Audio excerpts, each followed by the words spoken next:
Então, dando sequência aí, né, na segunda apresentação, como eu falei inicialmente, eu fui convidado para falar sobre 2 artigos, né, um falando sobre porções profundas, né, manto continental, sobre litosférico, e agora a gente pode ir um pouco mais raso, né, ali para os primeiros centímetros, primeiros metros da crosta, né.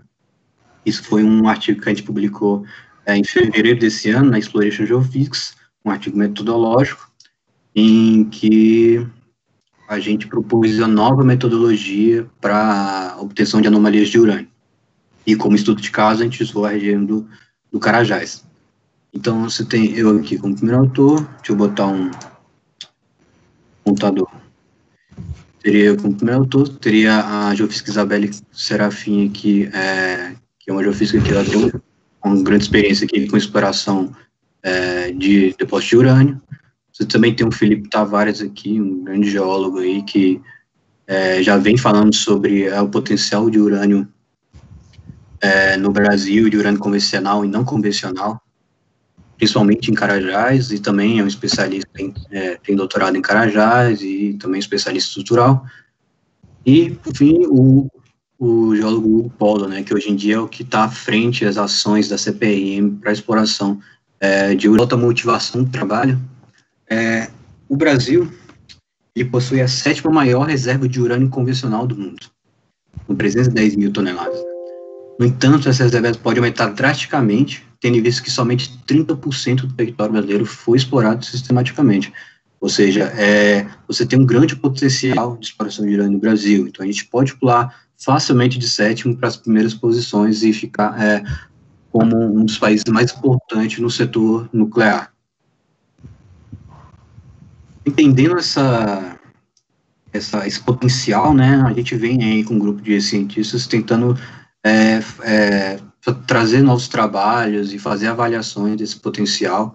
Então, você vê que em 2018, o Felipe, ele foi no IAEA, no URAN 2018, o evento do IAEA lá em Viena, e apresentou o potencial de depósitos convencionais e não convencionais para a região de Carajás. Você vê que em 2019, no Simpósio Brasileiro de Meteorologia, a geofísica Isabelle Serafim, ela também definiu alguns métodos práticos de como deve ser feita a exploração de urânio, utilizando aí como estudo de caso a região do Nordeste do Goiás. Você também tem o Hugo, nesse mesmo evento, ele também fez a avaliação preliminar do potencial para depósito de urânio no Brasil, em geral, com base em integração de dados, utilizando técnicas de Multi-Class Index Overlay ali do Bohan Carter para essa integração de dados, né? E o mais recente é o nosso trabalho aqui, publicado na Exploration Geophysics, como eu disse, é um trabalho metodológico que tenta apresentar uma nova visão e um novo método para exploração de anomalias de urânio, utilizando a aerogeofísica. Quando falo de anomalias de urânio, não é algo tão simples de definir, né? Uma vez que a média de concentração de urânio nas rochas pode variar significativamente. Então, você vê que, por exemplo, rochas sedimentares intrusivas e rochas máficas possuem menos de 2 ppm de urânio, enquanto álcalis feldspats intermediários podem chegar a 56 ppm, né? Então, dessa forma, concentrações anômalas de urânio dependem do tipo de rocha e processo de mobilização e concentração durante a evolução geológica. Então, um processo de obtenção das anomalias de urânio não é um processo tão simples. E uma das grandes inspirações dessa metodologia, desse trabalho, foi o trabalho de Pires, de 2019, que ele publicou na Geochemical Exploration, né, que é uma revista renomada. Se não me engano, até o Carranza foi revisor desse artigo, um artigo muito, muito bonito, metodológico, em que ele fala que esses parâmetros geofísicos, esses 4 parâmetros geofísicos, o tório, a razão tório-potássio, a razão urânio-potássio e o gradiente total, juntos, por regressão múltipla, nós podemos calcular a quantidade de urânio relacionados a processos primários, a processos petrogenéticos, ou seja, o conteúdo de urânio provindo da litologia, né? E uma vez que a gente consegue definir quanto urânio veio da litologia, a gente consegue separar quanto urânio são de processos secundários, tais como interações hidrotermais e mineralização. Então, esse é um trabalho que é muito efeito, e foi um trabalho que criou uma boa discussão entre o nosso grupo. Um dos pontos que a gente pensou, olhando esse trabalho, tentando melhorar, talvez, a abordagem, a gente pensou, Regressão múltipla é uma combinação de várias regressões lineares, como vocês podem ver. No entanto, talvez essas relações não sejam lineares. Talvez elas tenham outra equação de outro fator n.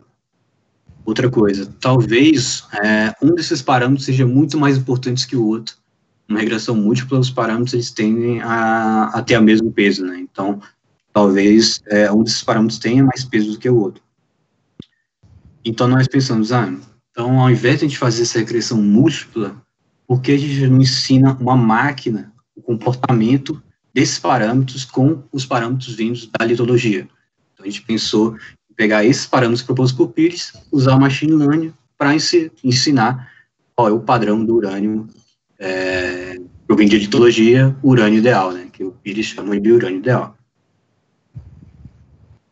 Antes de avançar um pouco na metodologia, eu sei que nem todo mundo tem essa vivência de machine learning no seu dia a dia, né, então tentei fazer uma coisa mais visual e simples para a gente entender, para a gente se nivelar. A gente tem uma confusão muito grande o que é inteligência artificial, o que é machine learning. E, na verdade, o machine learning ele está dentro da inteligência artificial. Ou seja, lá na década de 50, os programadores começaram a pensar como eles podiam fazer algoritmos que replicassem o nosso raciocínio, né, o raciocínio humano. Então, eles começaram a fazer vários algoritmos de decisão, e foi quando começou também essa vertente de ficção científica, de que a inteligência artificial dos robôs iam dominar a Terra, e essa vertente cinematográfica. Mas, quando eles foram, na verdade, você via que para uma tarefa simples, por exemplo, como um jogo de damas, você teria que programar centenas de cenários, milhares de cenários, né? Então, isso é algo, seria muito oneroso e muito complexo, né? Então, eles viram que não, seria difícil progredir nessa vertente.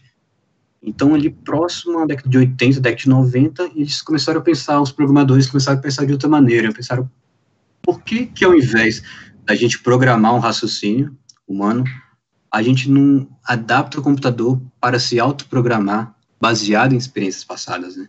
Então, essa é a filosofia do machine learning.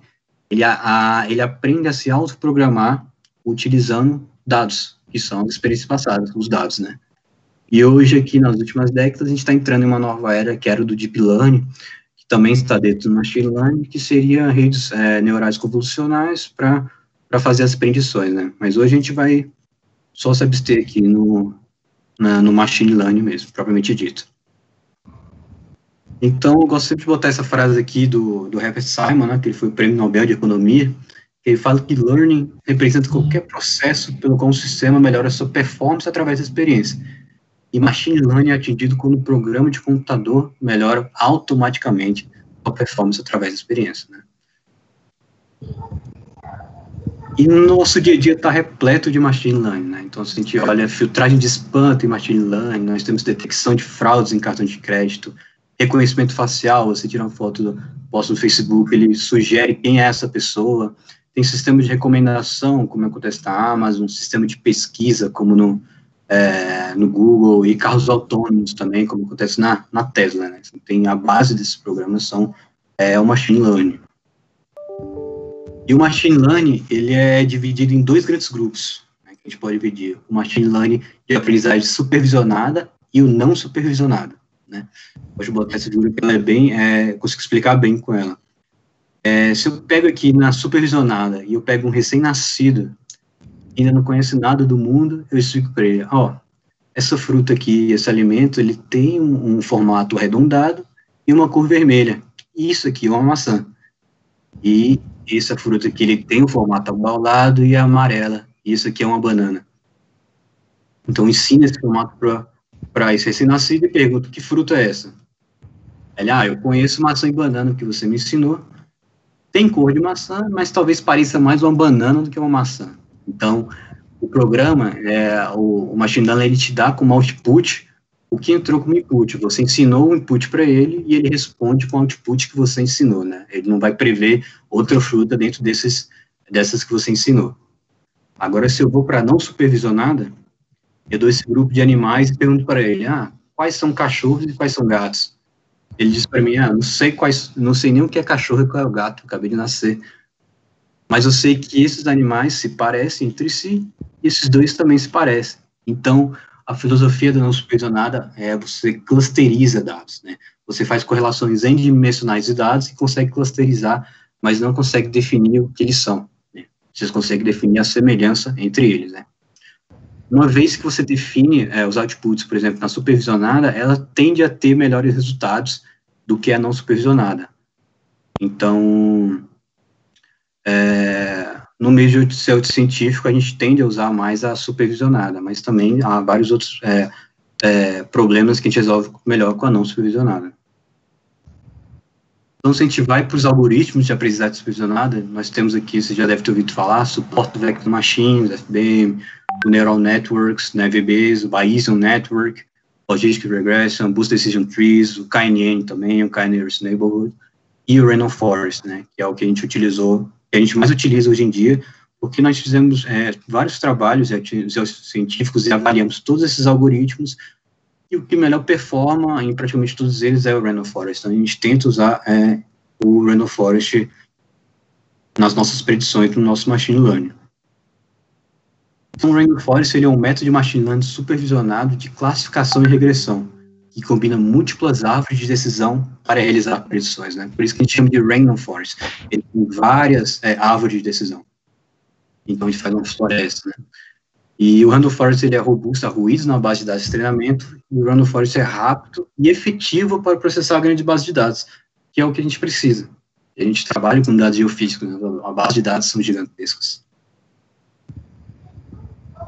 Então, a gente escolheu para tentar nossa metodologia a região do Carajás, até por a gente ter mais confiança em Carajás, a gente trabalha mais com a região do Carajás, o Felipe, ele é doutor em Carajás, e também por ter depósito LCG e granito de leite, que tem um potencial de depósito de urânios convencionais e não convencionais.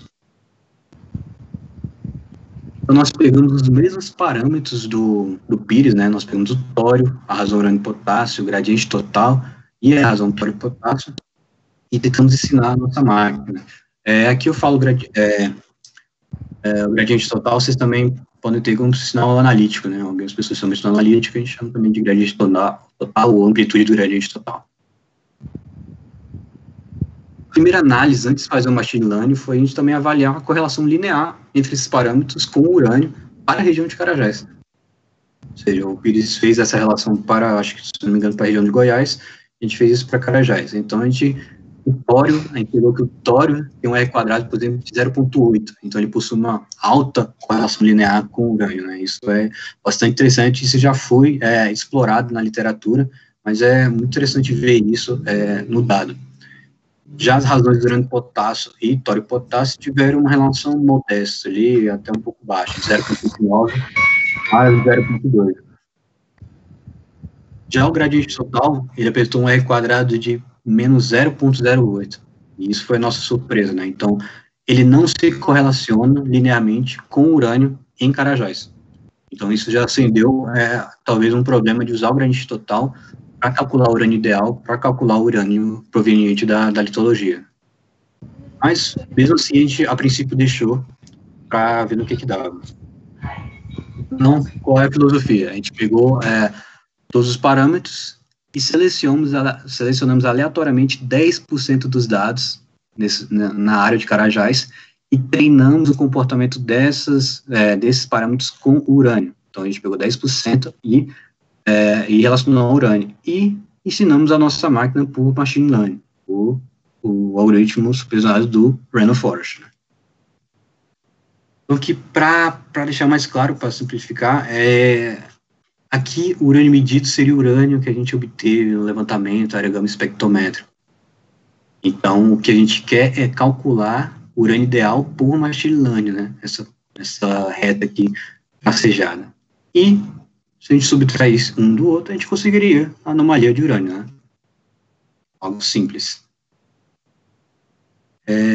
Então, a gente rodou o Machine Learning, a gente ensinou a máquina, e uma coisa bem interessante do Random Forest é que ele te fala qual é a relevância de cada parâmetro desse na predição do urânio. Por exemplo, aqui eu consigo ranquear a importância deles. Então, o tório, ele ficou em primeiro lugar, né? até como ele tinha uma relação linear alta com o urânio, né, isso é condizente. Então, o tório, ele teve participação de 65,4% na aparição do urânio, ou seja, mais da metade.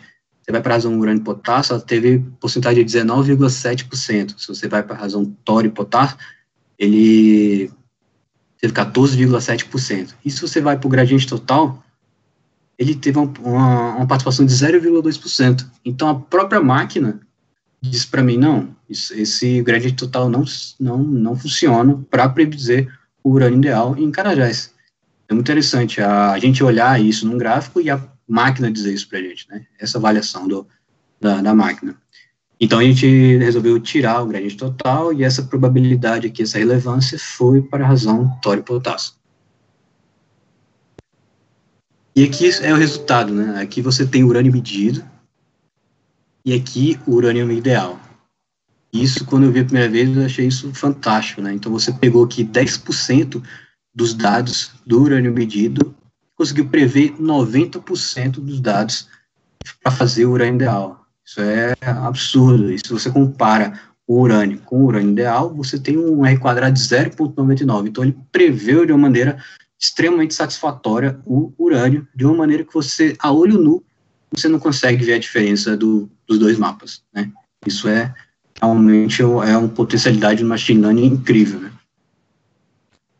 E, para você, então, conseguir perceber essa diferença, eu tive que fazer a diferença de um menos o outro e depois normalizar, né?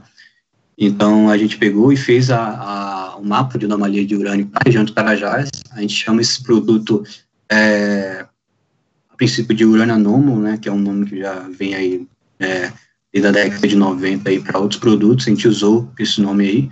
A gente, às vezes, chama ele de urânio anômalo por machine learning, pelo menos para distinguir entre outras metodologias. A gente fez alguma interpretação magnética mais simples dos grandes traços para ver a correlação com as anomalias, né? Se vocês percebem aqui no região do cinzento, você vê várias anomalias de urânio aqui associadas ao depósito de Salobo, por exemplo, aos depósitos do Furnas e correlatos aqui. Então, você vê uma relação clara aqui entre os depósitos. Então, a primeira coisa que a gente fez foi olhar a relação dessas anomalias de urânio com o Salobo, com a mina do Salobo. Então, a gente botou um mapa em cima da imagem de satélite do Salobo, e o mais interessante é que a anomalia ela cai em cima da cava principal, anomalia de urânio. Ou seja, então ela tem uma boa correspondência aqui com a cava principal. E acho que foi em 2015, a Vale gentilmente levou a gente para...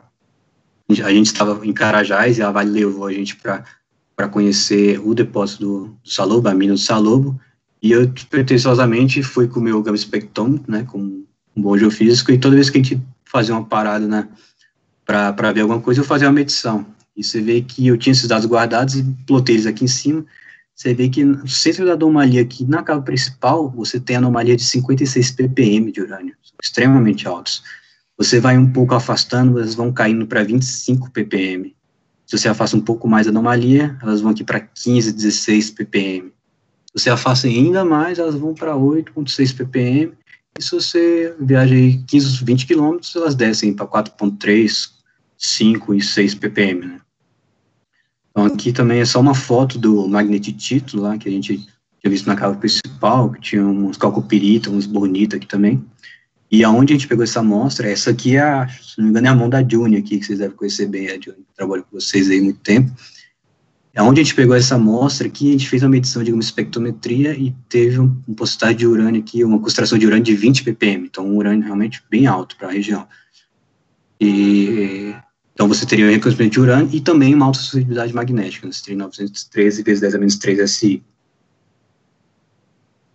Aqui é só uma foto, né, que quando a gente foi na mina do Salobo, fica meu agradecimento aí à Vale aí por não deixar entrar. Realmente eu fiquei impressionado com a infraestrutura e logística da mina aí quando eu visitei. Foi um presente aí para mim na época. Descendo um pouco para sul, de informação mais claras, tem o depósito do Igarapé, Bahia, né? Você vai ver que próximo ao Igarapé, Bahia, você tem duas grandes anomalias de urânio associadas a esse depósito, né? Infelizmente não consegui fazer medições in situ com o mergulho espectrônico, mas fica aí a sugestão aí para me convidar para ir lá, quando vocês quiserem também. O granito estrela, ele foi uma das regiões com maior anomalias de urânio no Carajás, né? Se você olha aqui na porção central para noroeste, você tem uma alta concentração de anomalias de urânio que até cruzam os limites do granito estrela, né?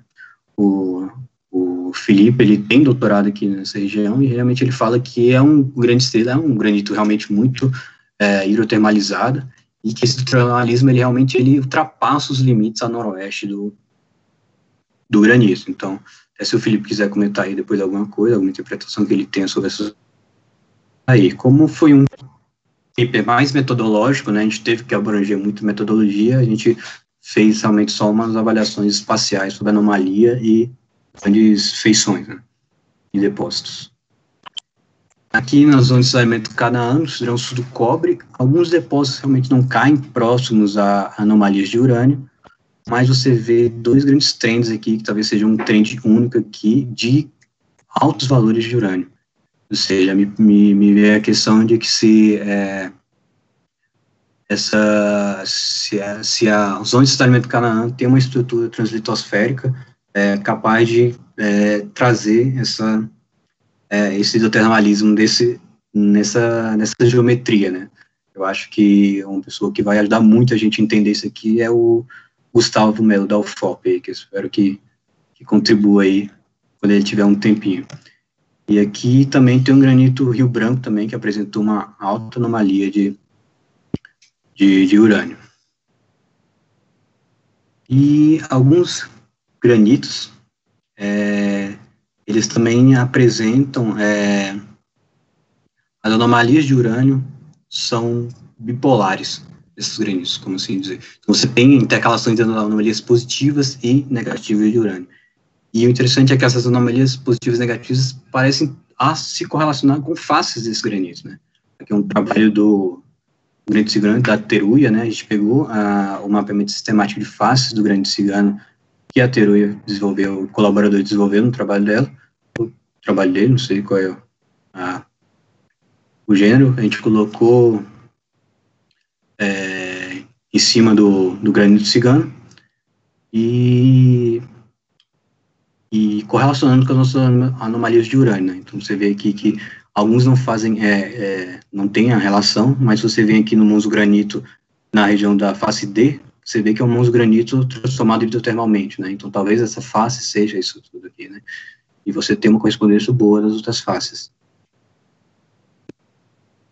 Em conclusão, né, o Randall Forest estimou eficientemente os valores de urânio ideal, né, os valores provenientes do background litológico, otimizando o processo de obtenção de anomalias de urânio provenientes de processos secundários. O tório e as razões de urânio potássio e tório potássio são parâmetros relevantes na pressão de urânio, uma grande contribuição, realmente, do trabalho do Pires. No entanto, nossas teses concluíram que o gradiente total, ele não tem influência sobre a pressão do urânio na região de Carajás, né? E não pode abrir isso para todas as regiões, tudo tem que ser avaliado. Muitos granitos apresentam anomalias positivas e negativas que podem estar relacionadas ao particionamento ígneo do urânio durante a cristalização, o que torna esse mapa de anomalias um bom guia para o mapeamento de faces graníticas, né? E também valores medidos in situ na mina do Salub corroboraram as anomalias de urânio, no entanto é preciso um levantamento mais sistemático para confirmar essas anomalias, incluindo medições em minas e edições que não têm depósitos e unidades biológicas controladas. E que, por fim, né, acabar esse dia de apresentações aí, do Exploration Talk, eu coloquei só um bônus, que é uma pergunta, né, seria quais outras aplicações do Machine Learning para o geocientista, né? Esse é um trabalho que eu publiquei com a Juni e o Felipe aí ano passado, em que a gente usou a mesma ideia, a gente pegou, no caso que eu apresentei, a gente pegou os parâmetros litológicos e ensinamos a máquina a calcular o urânio ideal.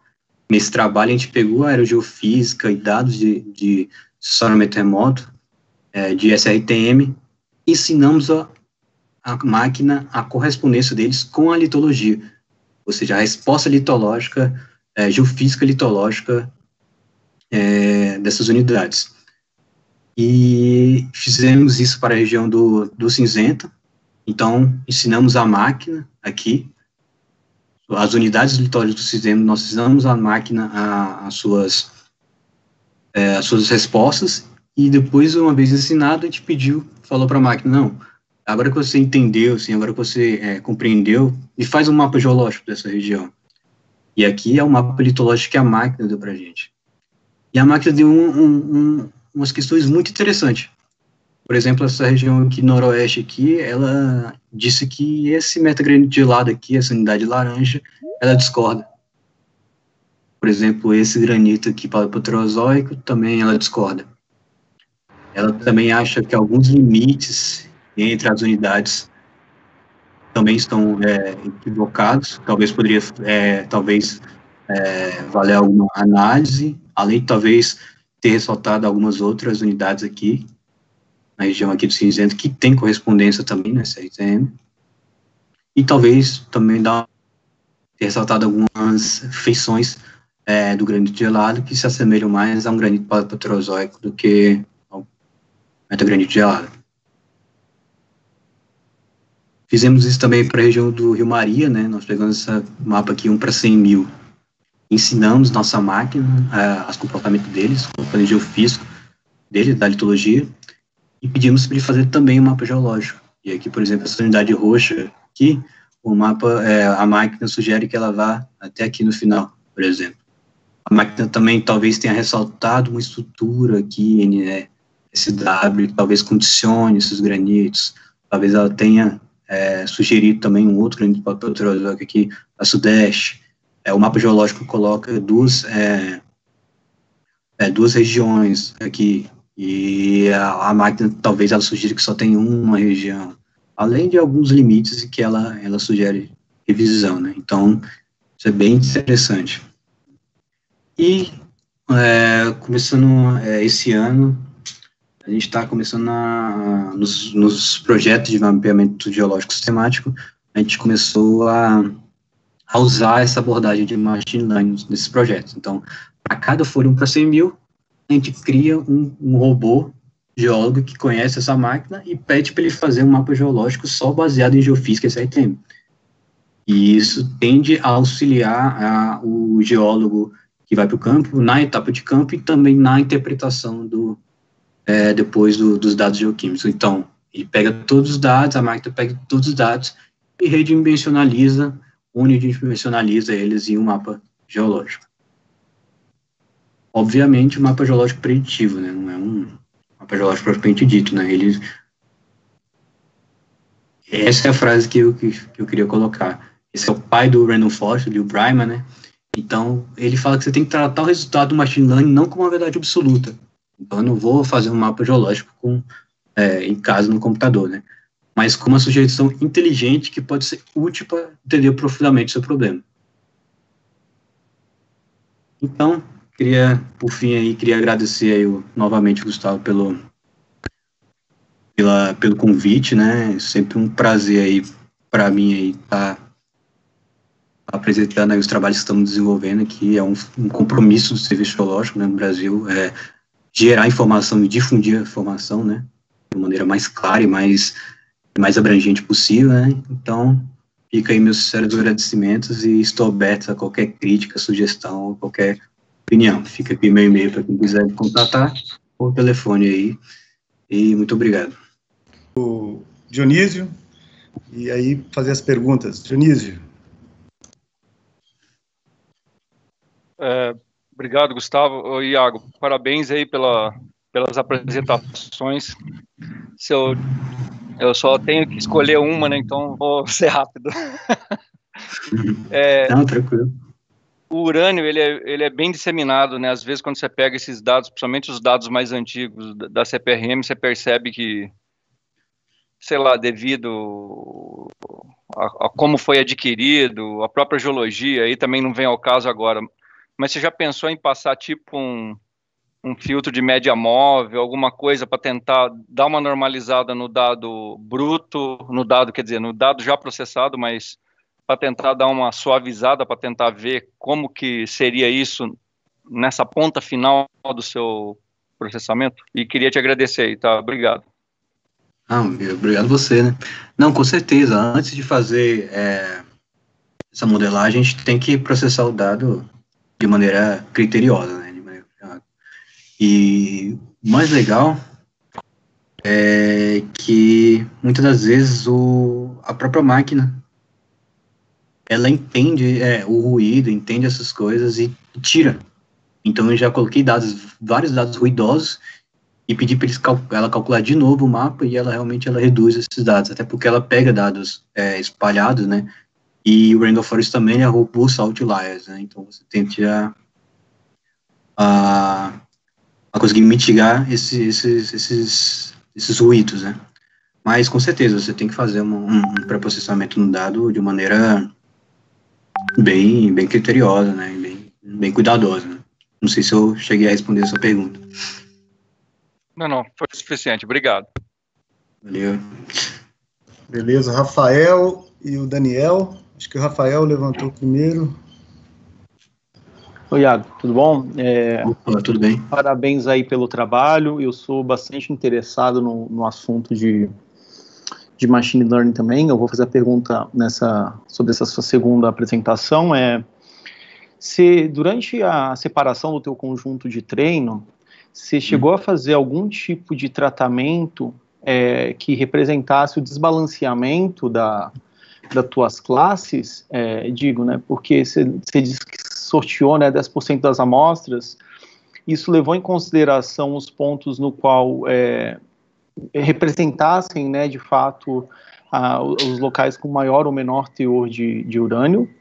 E a segunda pergunta é que se foi feita algum tipo de rodada de treinamento que não levasse em consideração a feature thório, né, porque ela apresenta uma correlação bastante alta, né, com o urânio. Então, ela é uma boa para inferência. Ela vai apresentar, obviamente, um peso bastante significativo, né. Eu digo isso. Você chegou a ver se as outras features de alguma forma preservavam esse mapeamento das relações entre as diversas features da tua base de dados?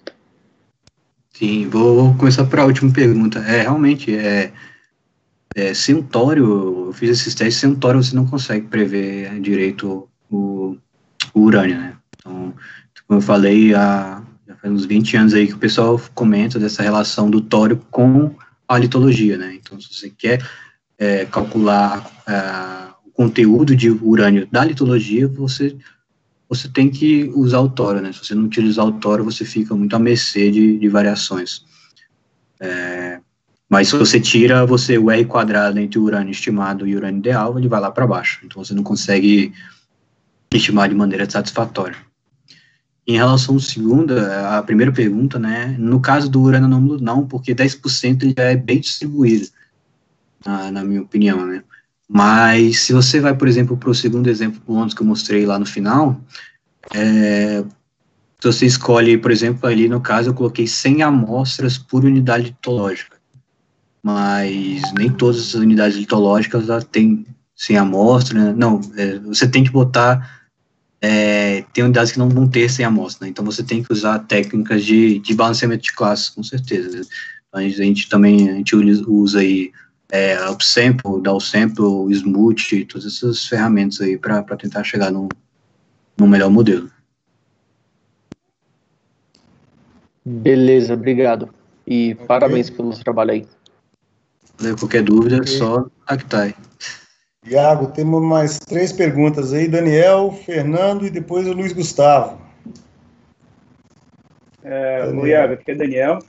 Parabéns pelo seu trabalho, bem legal. Gostei muito. Eu tenho uma questão, eu tenho duas, na real. Uma é parecida com o que o Rafa perguntou aí. Eu queria saber se você tentou usar outra combinação de features que não fosse essas razões que você usou. Porque até a correlação delas com o tório, quer dizer, com o urânio que você mostrou, não são nem excelentes, né? Está na casa do 0,3, alguma coisa assim. Não sei se você chegou a tentar usar os canais sem a razão, talvez só o potássio, talvez só outra coisa, alguma outra combinação. E a segunda questão é que, por melhor que a galera, assim, o pessoal tenta muito fazer a integração de diversos aerosolentamentos diferentes da melhor forma possível, mas apesar dos melhores esforços, sempre sobra algum tipo de problema de nivelamento entre grandes aerolevantamentos, né? Por questões de processamento, por até questões de usar equipamentos de aeronave diferentes. Eu queria saber como que você vê essa questão de diferença entre grandes blocos de dados. Você acha que isso influencia na hora de você treinar o seu modelo? É isso aí. Sim, do mesmo jeito eu vou falar da segunda primeiro. Com certeza influencia, né? Com certeza. Se você não tiver a gente tem que... obviamente não consegue fazer a junção perfeita, mas a gente tem várias técnicas que a gente consegue chegar muito próximo do que seria, né? Então, você vê ali que em várias áreas a gente tem 4, 5 projetos e não consegue, no olho, olhar a diferença entre eles, né? Então, a gente faz realmente um processamento bem cuidadoso desse nivelamento, né?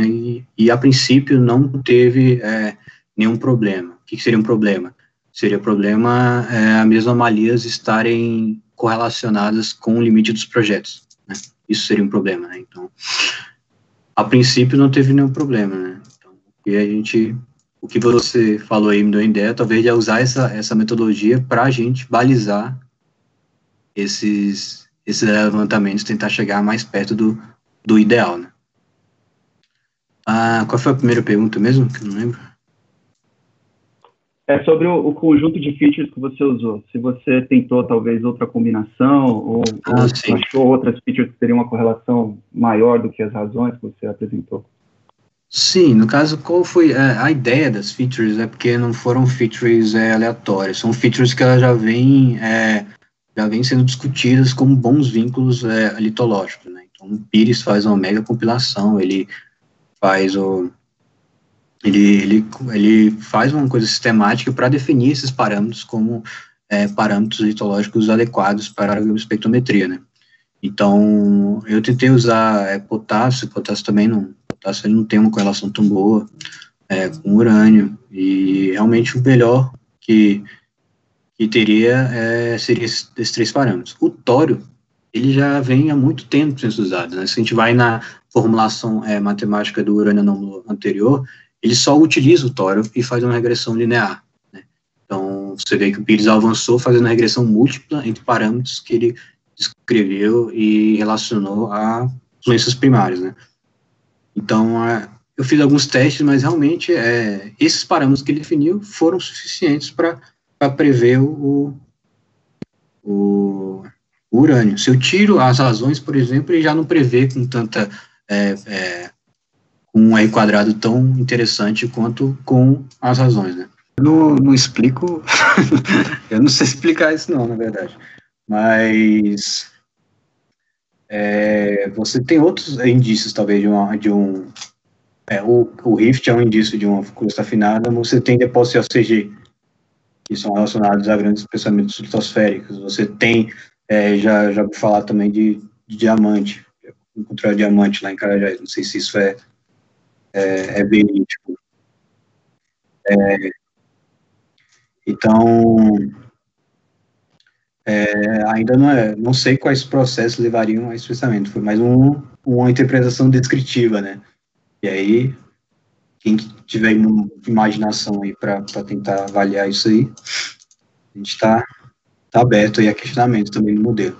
Também, como eu falei, é um modelo também preliminar, né? Então, a gente está suscetível também a mudar esse modelo à medida que talvez aumente a cobertura de estações sismográficas no Cratamazul. Muito bem interessante. O machine learning em coberturas lateríticas para predição de urânio, ele não funciona bem. Então, quando você vai lá no artigo, eu até coloquei isso, em regiões de laterização e em regiões, por exemplo, de algum tipo de corpo, regiões que têm muito baixa concentração de urânio, o urânio ele fica de uma maneira caótica.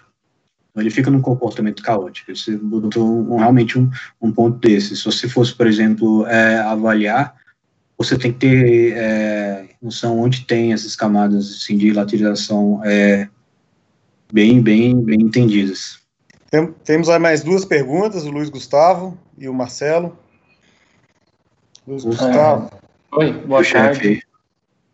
Sou Luiz Gustavo, para quem não me conhece, eu sou chefe da divisão de sensoramento remoto e geofísica da CPRM. Não é bem uma pergunta, eu queria, na verdade, agradecer o convite que foi feito pelo Iago, né, em nome da CPRM. Eu acho que é muito importante essa interação entre as empresas e o serviço geológico, né, e o Iago representa uma equipe nova da CPRM que entrou no concurso de 2013, que a gente chama de Mentes Brilhantes, que tem trabalhado muito em inovação e ciência dentro da CPRM, né. Não só o Iago, mas tem outros vários pesquisadores que têm lançado artigos em revistas bem importantes e têm agregado muito valor e conhecimento aos nossos produtos da CPRM, né? Então, eu fico muito honrado em Iago e outros, tem a Ana Paula, o Felipe Tavares também fizeram outras apresentações, né?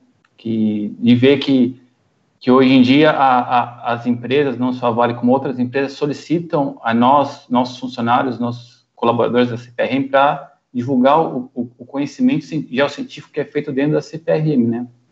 É uma coisa que acho que esse pessoal do novo concurso trouxe uma nova oxigenação para nós dentro da CPRM, né? Então,